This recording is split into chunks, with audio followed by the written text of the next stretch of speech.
गेल्या कित्येक दिवसांपासून कोल्हापूर जिल्ह्यामध्ये चर्चेचा विषय आहे तो म्हणजे राधानगरीमधील गौण खनिज उत्खनन। याच्याबद्दल लोकांमध्ये निरनिराळ्या प्रतिक्रिया व संशयाचे गुपित चर्चेत असल्याचे पाहावयास मिळत आहे। तर याबद्दल आपण आज जाणून घेणार आहोत की हा नेमका प्रकार आहे तरी काय आणि याच्या मागचा सूत्रधार आहे तरी कोण। नमस्कार, मी निरोप्रभा आणि आपण पाहताय शाहू न्यूज महाराष्ट्र। राधानगरी तालुक्यातील दुर्ग मानवाड व तळगाव परिसरामध्ये होणाऱ्या अवैध गौण खनिज वाहतुकीवर जिल्हा खनिकर्म अधिकारी यांनी मंगळवारी रात्री कारवाई करत 3 ट्रक पकडले। हे सर्व ट्रक कर्नाटक पासिंग असून यामध्ये सुमारे 72 टन बॉक्साइट सदृश माती मिळून आली।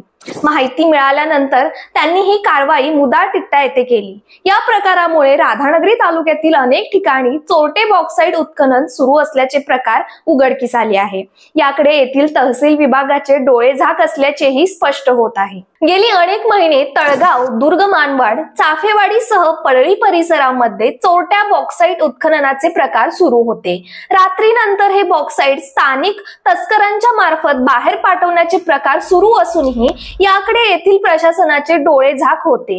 अनेकदा तक्रार करूनही कारवाईचे केवळ नाटक केल्याचे दिसून आले।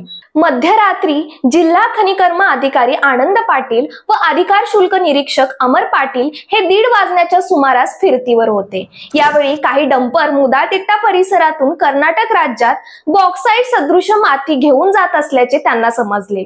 त्या डंपरचा पाठलाग करून मुदाटिट्टा येथे थांबवले। त्यांच्याकडे वाहतूक पास बाबत विचारणा केली असता त्यांच्याकडे पास आढळून आले नाहीत। या डंपर मधून प्रत्येकी 24 टन बॉक्साइट सदृश माती विनापरवाना वाहतूक करत असल्याचे निदर्शनास आल्याचे श्री पाटील यांनी सांगितले। रात्री झालेल्या या कारवाईत KA 49 72 18, KA 71 08 02, KA 33A 82 96 या तिन्ही गाड्या ताब्यात घेतल्या असून त्यांच्यावर नियमानुसार दंडात्मक कारवाई करण्यात येईल असं जिल्हा खनिकर्म अधिकारी आनंद पाटील यांनी सांगितले।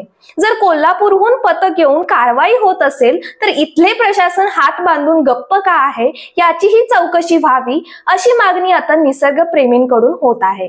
आणि याबाबत आपल्याला आणखी काही माहिती उपलब्ध असल्यास शाहू न्यूजच्या माध्यमातून त्याचा उलगडा करू। याबद्दल आपण कमेंट करून आम्हाला नक्की कळवा। अशाच नवनवीन बातम्यांसाठी शाहू न्यूजला सबस्क्राइब करा। धन्यवाद।